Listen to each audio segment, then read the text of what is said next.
many enterprises have realized they need to do something different in order to get in front of their reliability issues. So that's been a nice tailwind. People realize there's value here. They realize that just maintaining the status quo doesn't really get them anywhere. There were some pushbacks from enterprises that literally said, hey, we don't need more chaos introduced to our infrastructure. Looks like a lot has changed. The big challenges we face right now is, hey, we have systems that can write us a bunch of code.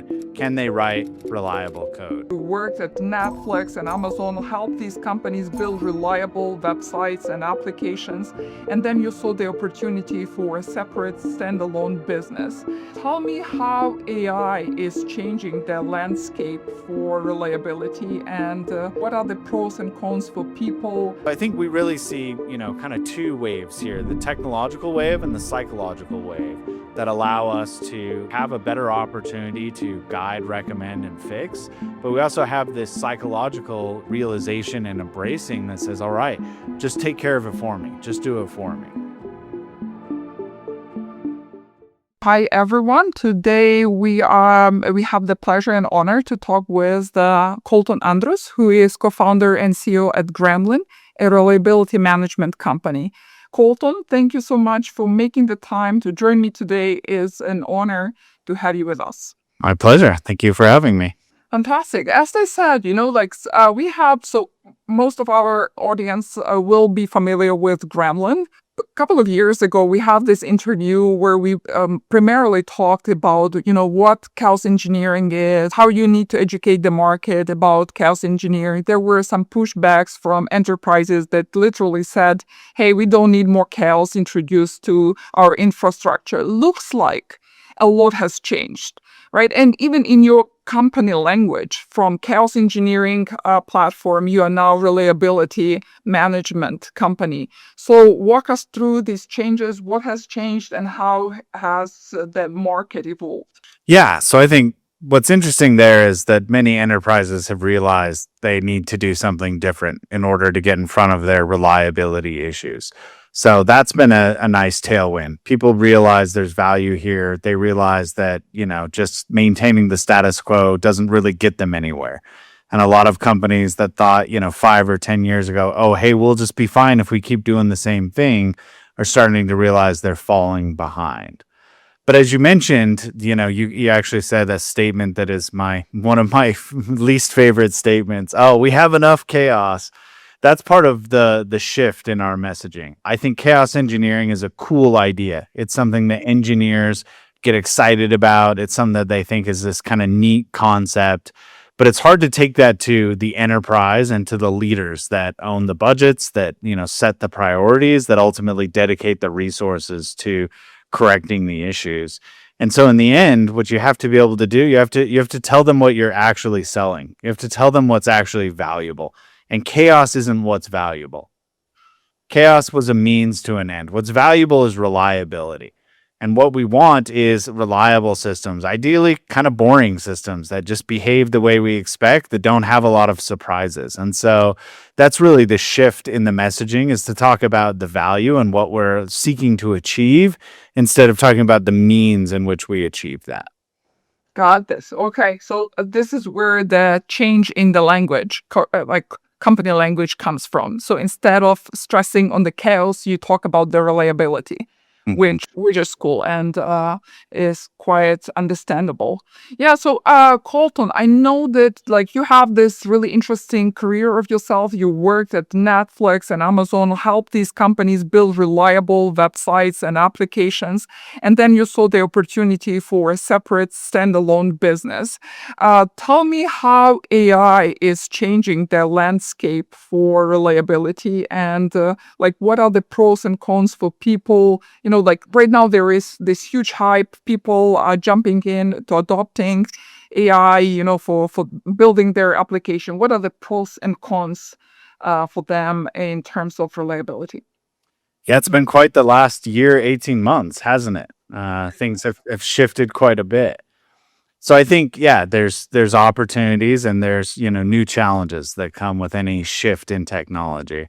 The shift to leveraging AI to help us write code, ideally helps us get more done, helps us build code faster, helps us ship code. That seems great. One of the things we've seen is that if we're shipping 10 times as much code, we're actually shipping 10 times as many quality defects and bugs. And so it's not quite that we can have our cake and eat it too. We've seen an increase in throughput, but we haven't really, and we've seen relatively quality stay flat or decline.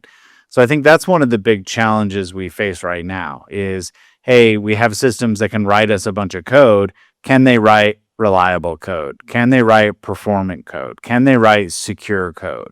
And at this point, the answer is not much better than we were doing before, or perhaps slightly worse. It's interesting. At this point, I would see that this is, works to the benefits of Gremlin. A lot of, the code that is being shipped, merged, deployed, comes with a lot of flaws and possibilities for failures. And this is where you naturally come into the picture. I know that in one of your interviews also mentioned this undisciplined development with only 80% of reliable code. And I instantly thought that this is, a great opportunity for Gremlin. So what should companies actually do? Probably we will not see, the kind of rollback from adopting AI agents. What can be done to ensure that the websites and applications that they are secure, that they won't impact the business and the end customer? Yeah. So I think, that there's the challenges that come with AI. There's also the benefits. One of our original visions for the company is we want to help you do all the right things. We want to make it easy to do the right thing, and we want to make it easy to build reliable systems. And where we started the company, that was, let's build great chaos engineering tooling. And that allowed people to go run these experiments. And then what we found is some people didn't know what experiments to run. Some people didn't know if those experiments were successful. And so we went and built a lot of the second wave of our product, the reliability management piece, where we integrated with alerting and with monitoring. We gave this feedback loop so we could tell people, hey, your system responded correctly. We could start recommending tests to them. And then what we found out is, well, people want to really just be told the answer. Could you just tell me how to fix the problem that you found? And that was still pretty tricky a few years ago.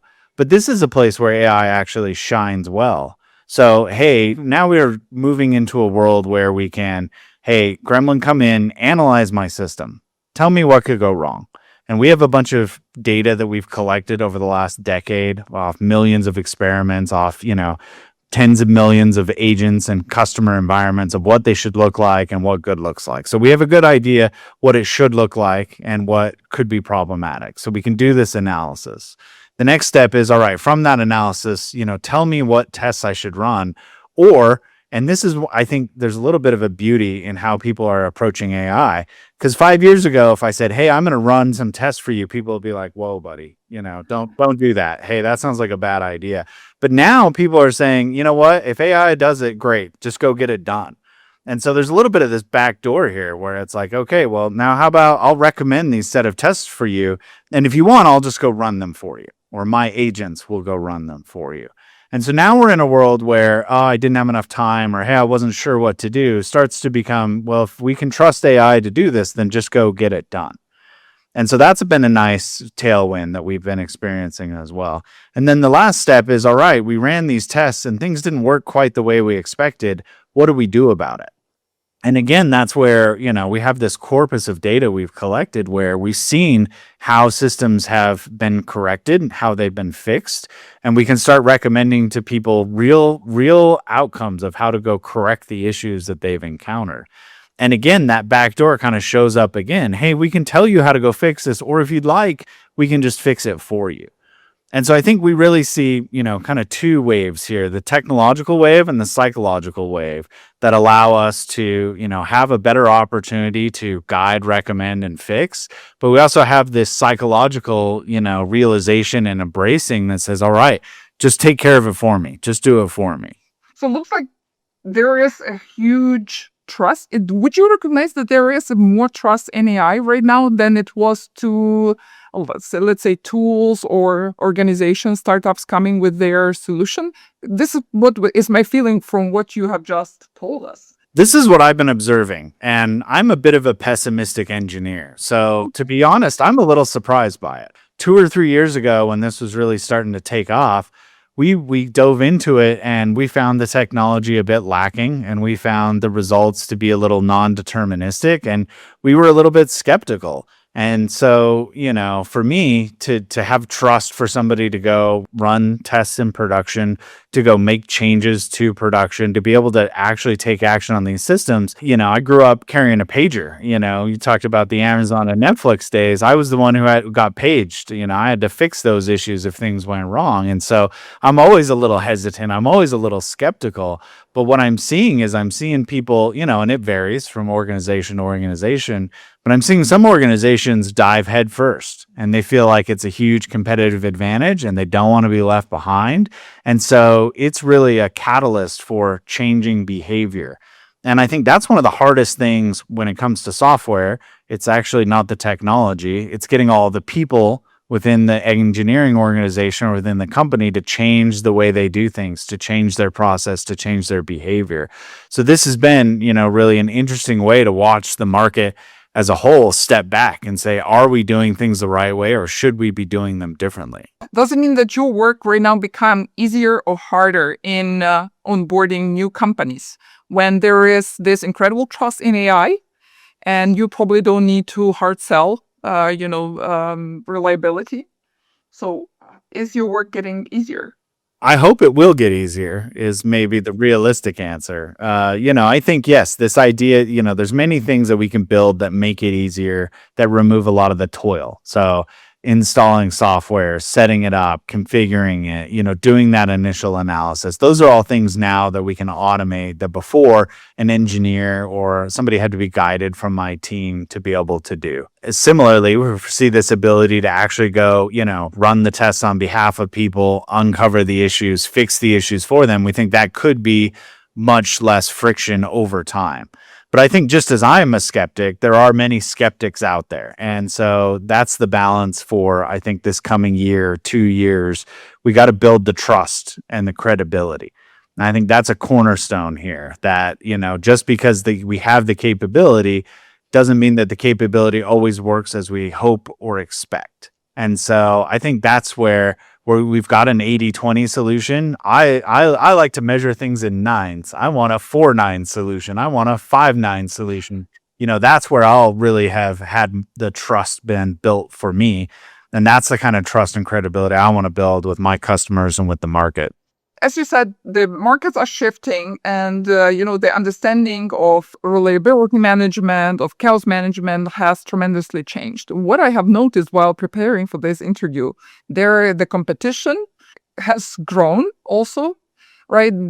Some say that, reliability management becomes partially commoditized by, AWS fault injection service, Litmus Chaos, SteadyBit, etc.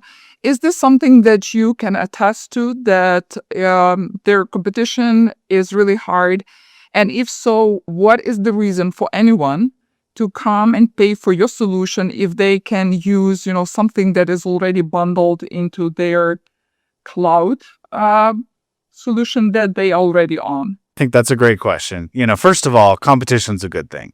If you're off in a market, in a space all by yourself, then that's probably a bad sign in the long run. So we're quite happy that this category that we've labored to build, this practice that we've evangelized for the past 10 years is, hitting mainstream with more players adopting it. You missed Google has one, Azure has one, Amazon has one. There's a couple other companies out there selling it.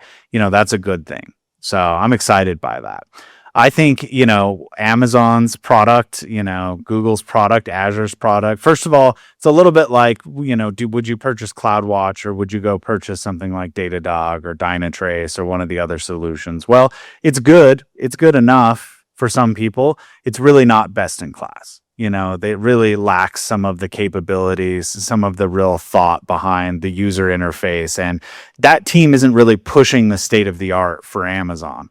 They're really a team that's, playing catch up to what, the rest of the market has done. I think most people run a portion of their workloads in one of those cloud providers, but not all of their workloads in those cloud providers.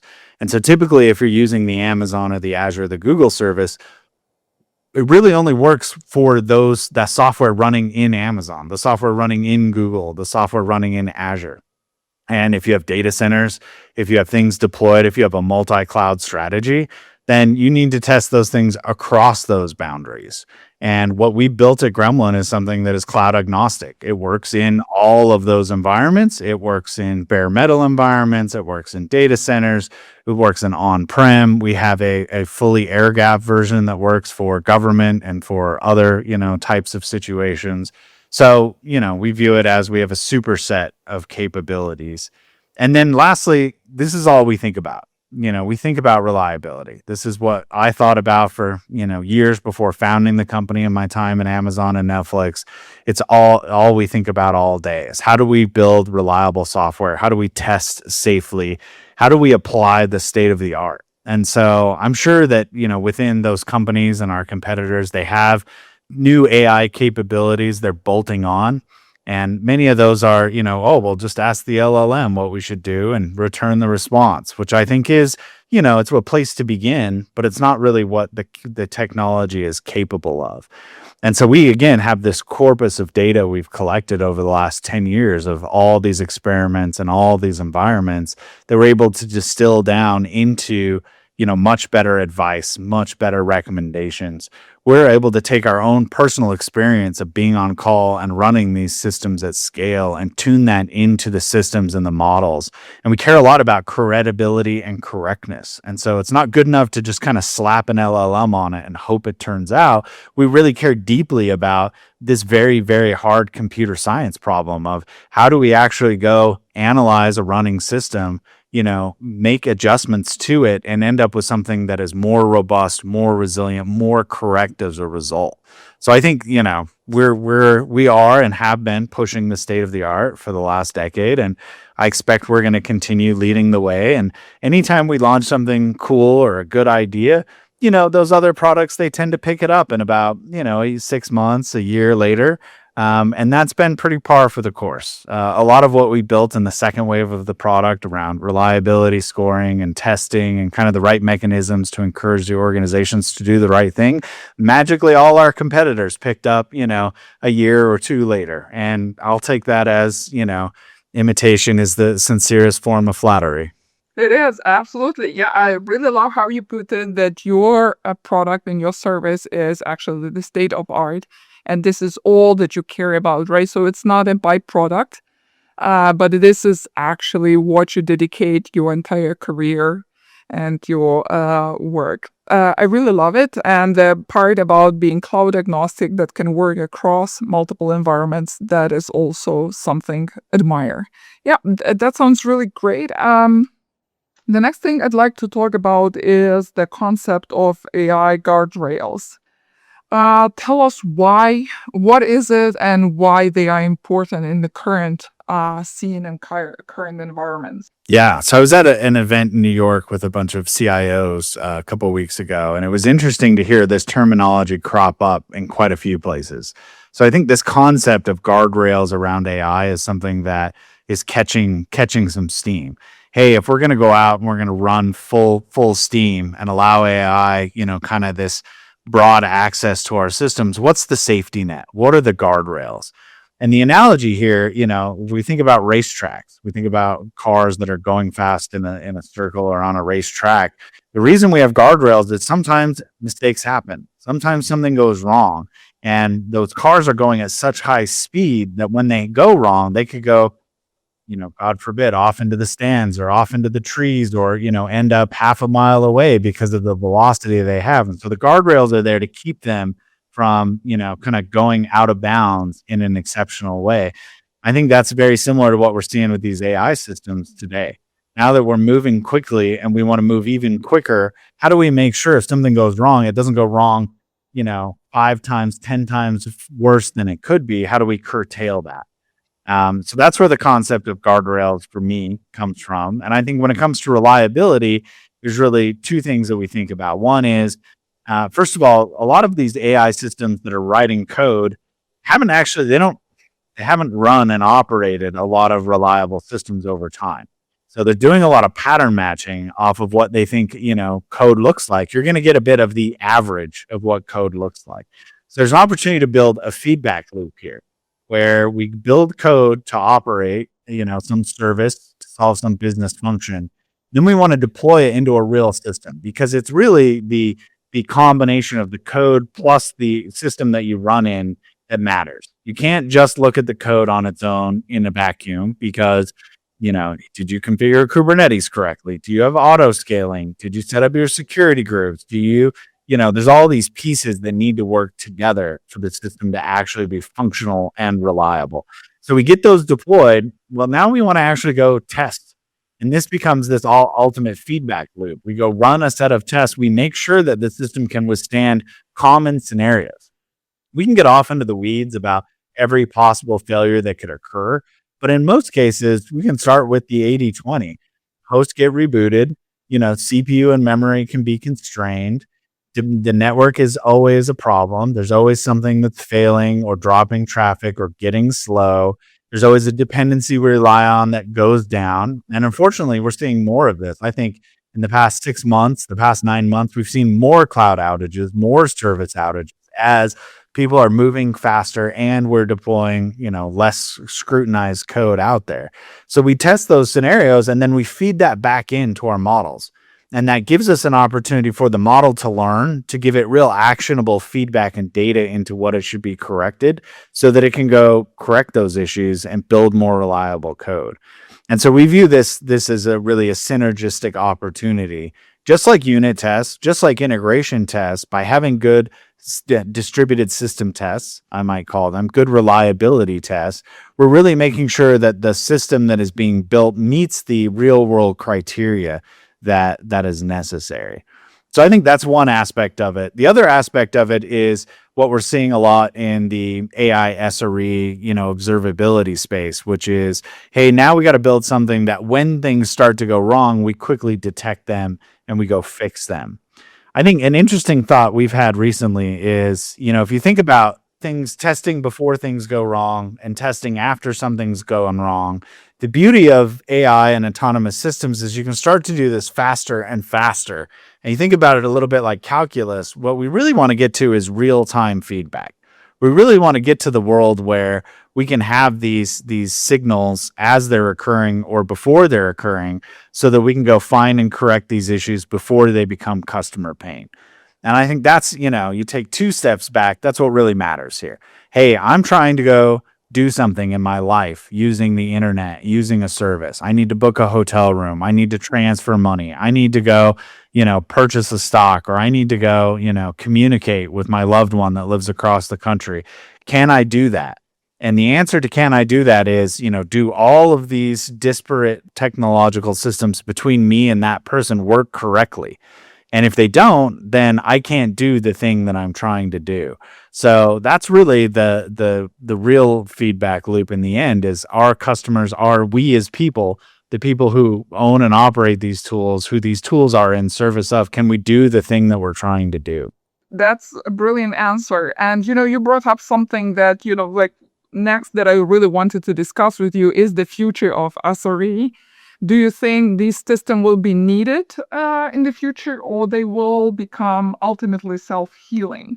I think for the next year or two, I think it's going to be mostly the way it is today, where we just have better tooling. That's been my initial impression. You still want a human in the loop because there's judgment calls that have to be made. And it's great there's like these kind of easier cases where we can just take action. And so whether it's AI or good automation, these are problems we can solve. But if I have a big problem, hey, I want to shift all of my traffic from one data center to another. Hey, I want to go make a big change to my infrastructure to correct some issue. I foresee they'll still want someone to be supervising that, someone to be making that call. Now, can we build the trust and credibility to get to the place where humans don't have to operate the systems at all? I mean, it sounds great. I think it's from a marketing perspective. Yeah, a lot of companies are going to say that. can we actually achieve that? And when it comes to our truly important systems, our financial systems are a great example. We have a lot of big banks that are our customers, and they care a lot about, does the system remain up and reliable, because there's millions of dollars on the line every minute that this system is operating. And so a 30-second outage, a 5-minute outage can cost, more than most engineers make in a year or maybe in a decade. And so the cost of having an engineer, available and ready to help is minuscule compared to that. And so can we build that trust in order to get there? I think this is the pro and the con of the current wave of AI development is it's also non-deterministic. And that can be a pro and that can be a con, but you could get two different answers at two different times. And you can run these analyses and get, different outcomes. And so, will we always arrive at the correct outcome, and will we have trust and confidence that that outcome is going to be able to identify the root cause and mitigate it? Or are we going to get a feedback loop? Are we going to kick the can down the road, so to speak, without actually correcting the issue or potentially making things worse? And what I was thinking about, where do you see Gremlin moving forward? How do you fit into all this, changing and shifting kind of landscape? How do you see Gremlin evolve your services in the next, let's say, 12 to 18 months, if there is such a need? Yeah, well, I think, we're working on a lot of really exciting things. We've launched some things already. Last year we launched something called Reliability Intelligence, and that does the analysis of a test, tells you what went wrong. We launched an MCP server pretty early on. That's super helpful. I use that. I use that for data analysis. I use that for, looking at and being able to more quickly analyze what's happening within our own system, but within our customer base. And so that's been a great step forward. We're building a chat server so everyone has access to that MCP capabilities, because that allows people to do things like, have a conversation about my system. What are my biggest risks? What are the things that are going wrong? What should I be worried about? What should I be doing next? One of the things that I mentioned earlier is, a hard part of the problem is getting people to do the right thing.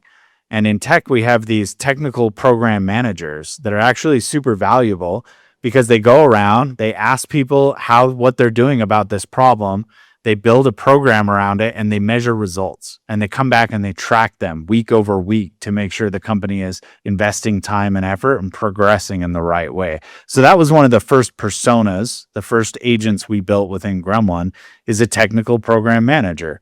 Hey, let me tell you what happened in your system last week. Let me tell you what you should be worried about. Let me tell you what you should be taking action on, or what you should be thinking about down the road.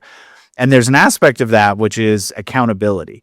And this is one of the things we learned in kind of the second wave of the product. If you have no accountability, it kind of doesn't matter what you do. You can go off and do these one-off things and run these experiments. If I can't get promoted for the good work I've done, if somebody doesn't get fired, as unfortunate as that is, if there's no, business accountability that comes back to say, did the right things happen, then that's your real feedback mechanism for people, that these things are important and that they need to be taken care of. And so the technical program manager can come in and provide some accountability. Now, it's a bot and you could ignore it. And, it's whether your boss cares what it says is probably really what matters.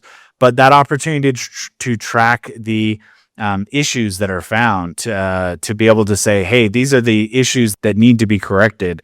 Have they been done? Have they been taken care of? And follow up and ensure that they get completed.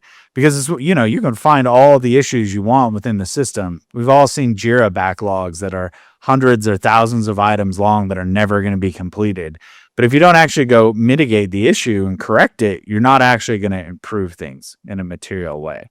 So I think those are pretty straightforward things that we have in beta today that we're launching very soon. But the second wave of that is about building these personas that go take deeper action.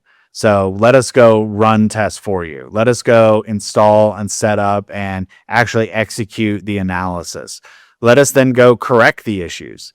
And we have some great prototypes of this today where, we're very adept at Kubernetes. We're very adept at the various cloud providers. So we can recognize misconfigurations and problems in the system and recommend fixes for them. And that's one of the ones I enjoy talking about with my customers. Hey, We built the system that identifies these issues and recommends fixes, and it can apply them. Would you let us apply them? And usually what they say is like, show me the recommended fix first and let's discuss it. But I think that's another place that's interesting, because if the development workflow has shifted, if no longer is everything being done in a CI/CD pipeline, but it's being done in an agent-based pipeline, well, the agents have access to the code. So that's our natural integration point. We can give, and this is where that feedback loop comes into play again. We've identified a bunch of issues in the system. Well, now instead of having to ask for code repo access or, system level access, we can go to the intermediate agent that the customer has, and we can tell it about the issues that were found, so that agent, which does have the access, can go correct those issues. And that way we have a smoother path to really tying these systems together in a way that allows us to go correct issues, because that's ultimately what we care about.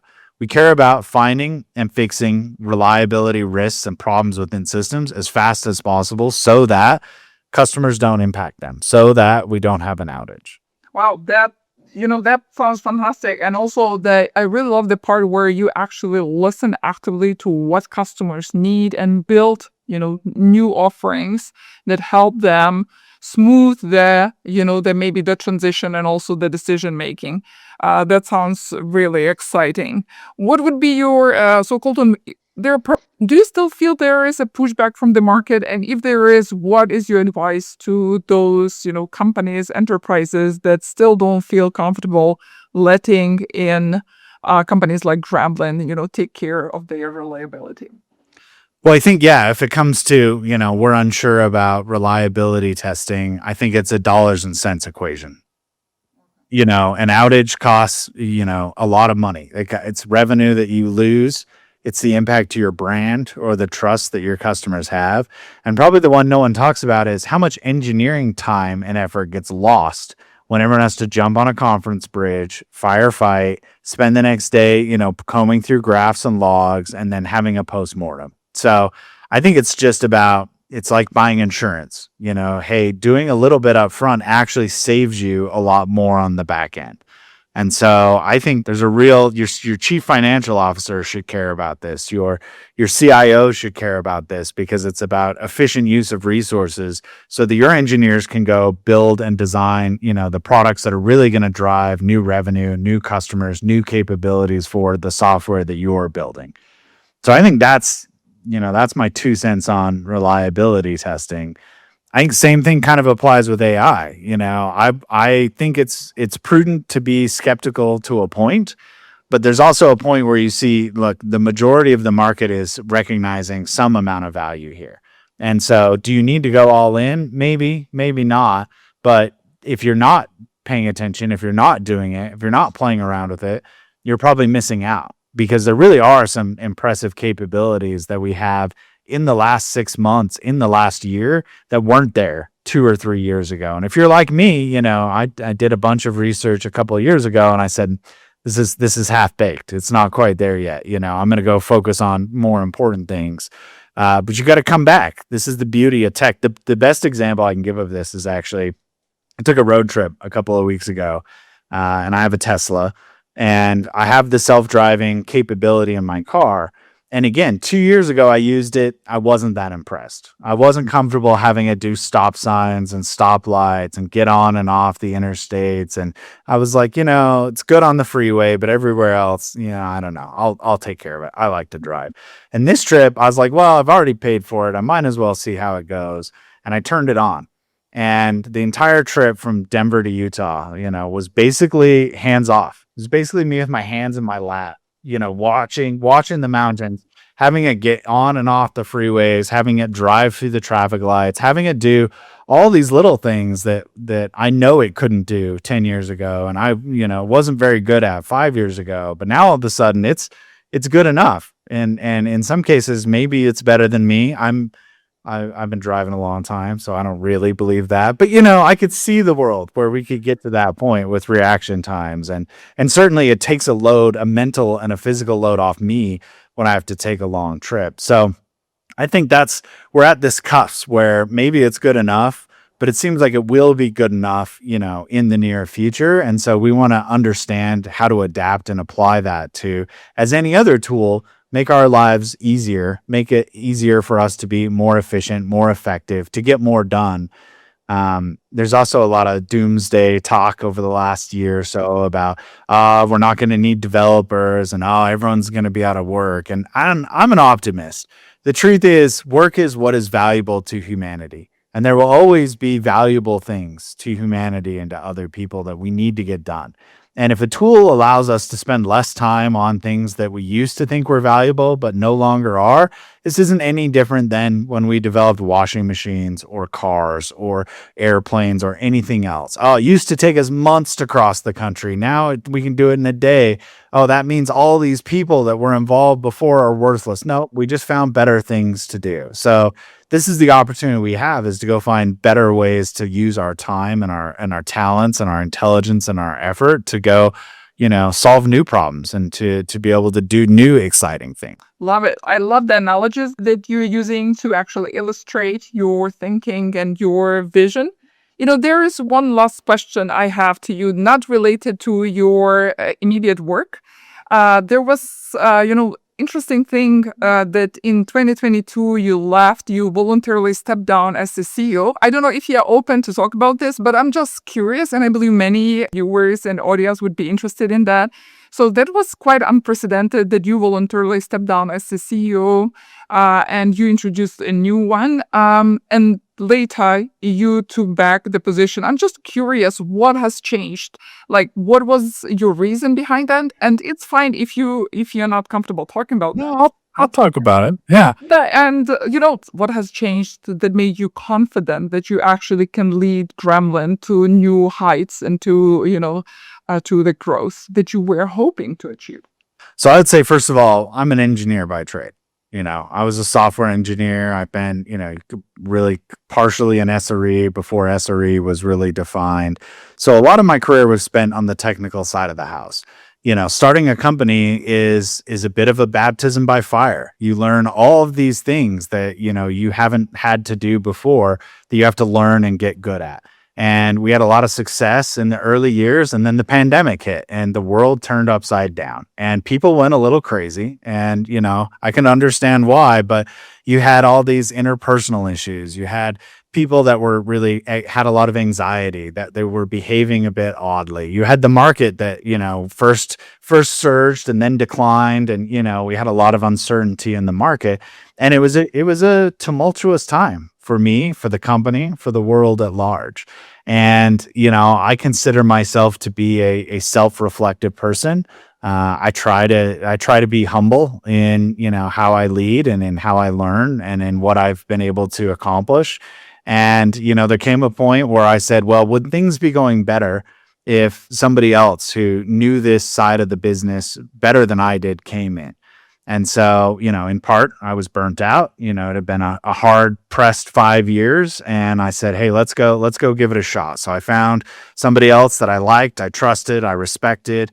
We got to know each other. It wasn't a knee-jerk kind of shotgun wedding. It was somebody that I spent some time with. And I brought him in. And I said, great, here's an opportunity for me to learn some things that I don't know. Here's an opportunity for me to go focus really deeply on the product and the tech. And I think that first wave of the product wasn't sufficient. What we built was good. It wasn't good enough to define a category and to really solve the ambitious problem we were trying to solve. And so there's definitely more product development that needed to be done. There was more work that needed to be done on managing the engineering side of the company and that side of the house. And so I spent a couple of years. We built the next version of the product. We really refined our engineering processes. A lot of this, if you've ever read the Phoenix Project, it's how you run the factory and make sure that the engineering team and the technical organization is really operating in an efficient way and moving things forward in the way that you want and expect. And I was able to accomplish a lot of that. And I was able to learn a few things from the CEO about, things that I, could do better, things that I could learn from. But ultimately, it's really hard to replace the drive and the passion that a founder brings to the business. And ultimately, what I learned is, there were several minor things I could have done better. There weren't really any major things that I had, needed to do fundamentally different. And we tried a few different things, messaging, branding, this and that, to kind of shake things up and see if they were a better fit. And ultimately, we kind of came back to a lot of the original premise of the company with some adjustments, with some maturation, with some iteration along the way.